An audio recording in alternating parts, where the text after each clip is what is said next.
morning, everybody. This is another channeled Ascension messages.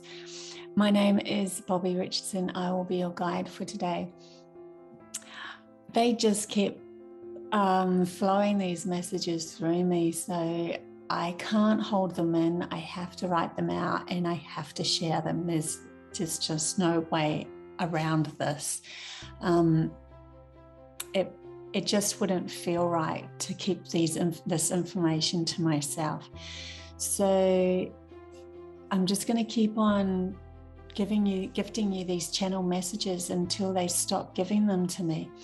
The next one that I did was on the 1st of October, and there was a very long one that I did about our emotions of computers and in the system and where we're going, which was channeled out on the 2nd of October.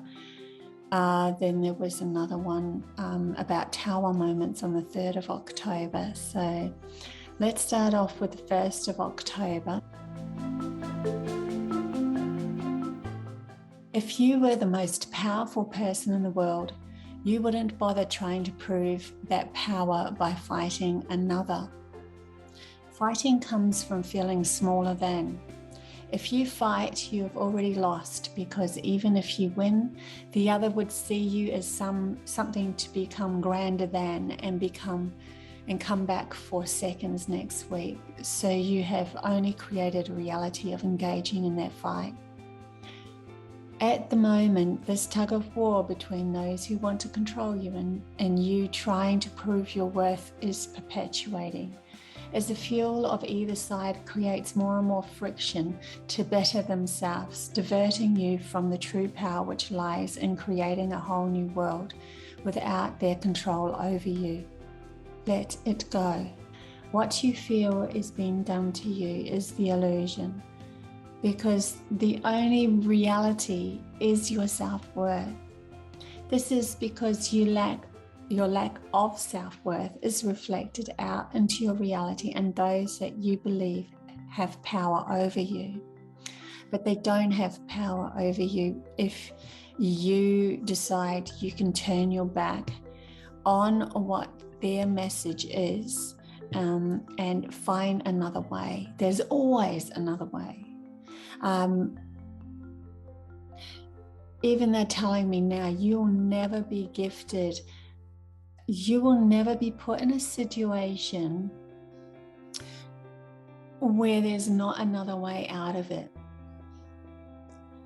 Especially now, because now is a moment in time for you to evolve through this into something that you really truly want to be, what you truly want to create, what humanity as a consciousness truly wants to go towards. So as many restrictions as you feel they're pulling over you as many opportunities that you can create something way better without them. You are being gifted an upgrade within yourself so that you can cope with these limitations. All that spirit, oneness, guidance, Pleiadians, everyone that's trying to help you evolve is asking you to do now is to gift yourself as much self-love and self-worth as you possibly can, so that you find, because it would be like a light bulb moment, but once you take that power back, I deserve only the best, I deserve freedom. It's like a light bulb in your mind of, I know what to do now and I'm not afraid. The fear will only come with the restrictions that they're pulling over you and you trying to push back on those restrictions. So very valuable lesson at the moment. The next one the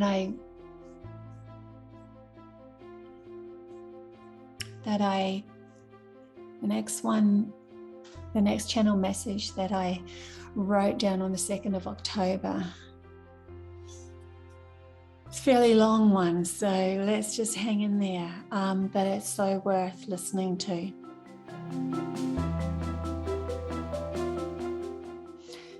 The difference between a computer and a human is that Actually, I just want to say before this starts, this is actually from Arcturian. I can feel the Arcturians coming through with this one, and there's some other.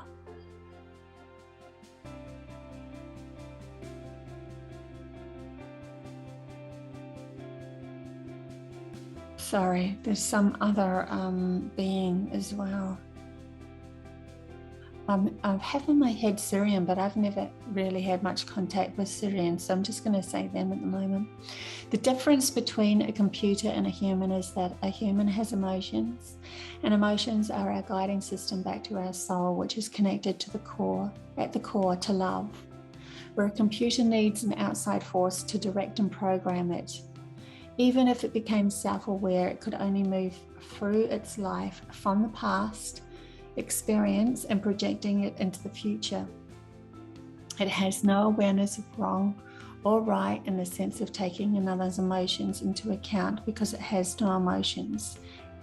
It's just logic. It's like the perpetuation of humanity in its logic form, which is what we have been learning from and learning about these last thousands of years, many thousands of years. Out of that is born the computer, because that is pure logic in its own self. It has no connection to source energy, to oneness, to the whole of everything. Emotions are very important to the growth and guidance of humanity, though. Our emotions guide us, but many think to feel is a weakness. It is only a weakness if one's emotions are a direct reflection to the mind, grasping from the past and projecting the same unwanted emotions into the future. So it's kind of like using your logic,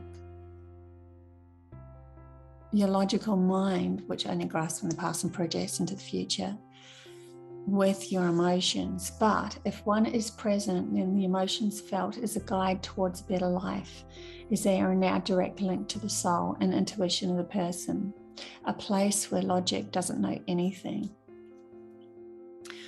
Just to bring up, I've already told this story before in other videos, but I really feel I need to bring it up here. There's a doctor called Dr. Ramachandran, and he did a experiment with somebody who had no corpus callosum, that was joining the two hemispheres together of our brain. And one side was the logical side of the brain, more in tune with this reality. That's why savant autistics aren't in tune with this reality, because they don't have that connection to their logical self or logic left hemisphere. The other side is the right hemisphere, which is the intuitive side. It is connected to oneness. It has the imagination and the ability to create itself out of the experience. And he asked this brain that had no corpus callosum, that was joining the two hemispheres and couldn't talk to the two hemispheres. He asked each hemisphere as an individual personality, and what does God exist? And the left hemisphere said no, absolutely not. The right hemisphere said of course. So there is a direct connection that's been proven scientifically for us through our right hemisphere, through our intuition to our soul. So when a soul is born into a human experience, it is present enough. If it isn't present enough, when a soul is born into a human experience, if it isn't present enough, it can still hang on to lingering waves of victimization, anger, or other emotions that have separated us from love in past lives and trauma events that went through past lives. And therefore the chemical makeup of that individual in this new life would be of greater influence to the physical body. So one might be born with a serotonin imbalance, but once one decides in this lifetime, whether they have a serotonin imbalance or not, to no longer experience such division from the soul, it will find a way to align with a more loving vibration and learn to be present once again and be able to control the emotions a lot easier. So it's not so high and then so low. Certain substances can balance one's reality. Many plants are gifted from earth, can help the soul or decide once it's had enough to leave and be reborn into another body that doesn't have this chemical imbalance. So there's always a choice. And I know sometimes it sounds a bit sad that the choice might be death, but this game isn't to do with us holding on to our physical bodies. This game is how can we evolve our soul closer and closer to self-worth and self-love and closer to the whole of oneness, so that we can learn to create whatever we desire. There is no limitations in that creation once you get to that point. Emotions are the soul's choice, and everybody in this world has the chance to experience or go towards this. Emotions are the soul's choice to experience a certain reality. That is why many on earth could be having different perspectives of reality depending on what emotion they choose to mainly live through. Although this could vary within one's life, as a more evolved soul can handle much more diversity and range of emotions. On the other end of the scale, somebody who has that high influx of serotonin and no serotonin whatsoever, that is more to do with a past life influence of not feeling grounded within their emotions. But I'm talking about empathics.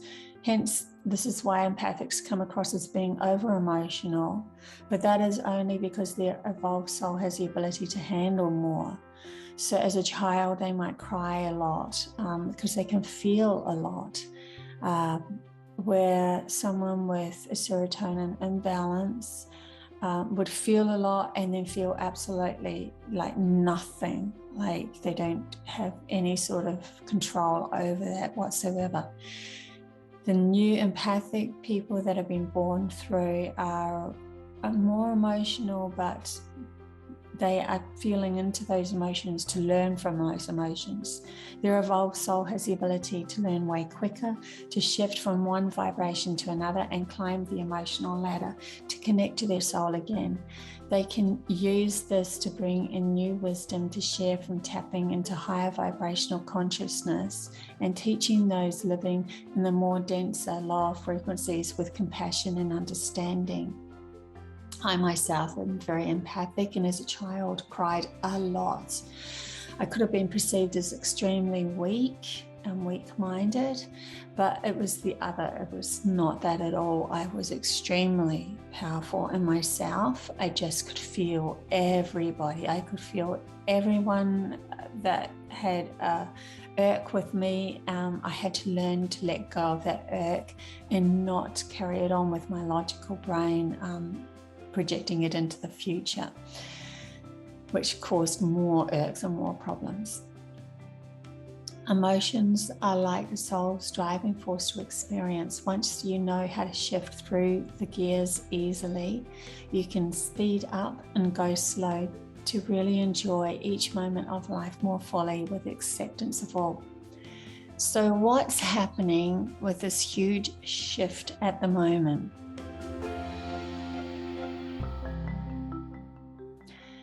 This is what's happening with this huge shift at the moment to do with our emotions. Humanity are now upgrading to another means of transport. This means you are being asked to let go of the training wheels of life with the lower gears as your vibration, as you can now handle a much faster frequency. Your upgrade is likened to a very highly evolved car, like a Tesla on autopilot, as you connect back to your soul, letting go of putting in the work to change gears and trusting your soul knows a better way for you, because this trust in your soul is likened to a connection to a satellite which can observe from above everything in your life. And as it comes from love, it only wants the best for you at all times. So it's time to let go of the emotional roller coaster of life to experience a way better upgrade, one where your connection to your soul gives you the best life ever. Remember, nothing can replace your soul. So no one may just, like if you decide to microchip yourself and be connected to a mainstream computer so that the system supports you, you've just given away your power to one that can also shift your emotions to support them and their controlling ways. This is why they created this artificial oneness through this microchip, so that they could keep up with the vibration of us connecting back to oneness that was sent through from oneness itself. But they will never want you, those people who are in control of that mainstream computer and control of the system, will never want you to find true happiness, because they themselves come from their own lack and disconnection to their soul. So they will always want you to feel worse than they do. Your soul, however, only knows love and will always lead you back to love if you let go of the mind enough to feel your emotions, which show you the path as your soul's guidance system. It's simple, really. What makes you feel emotionally fulfilled, what makes you feel peaceful, or a constant happiness is what brings you closer to that, which gives you your life of peace, happiness, and fulfillment. And what choices you make that make you feel scared, hatred, fear, are showing you where not to go. The trick is, the more you love and support yourself, the closer you get to live a fulfilling life. Use your emotions as a guide. So that's that message. It is such a long message, but really interesting, I must say.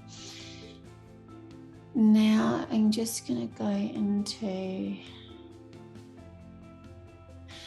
okay. I was going to go into another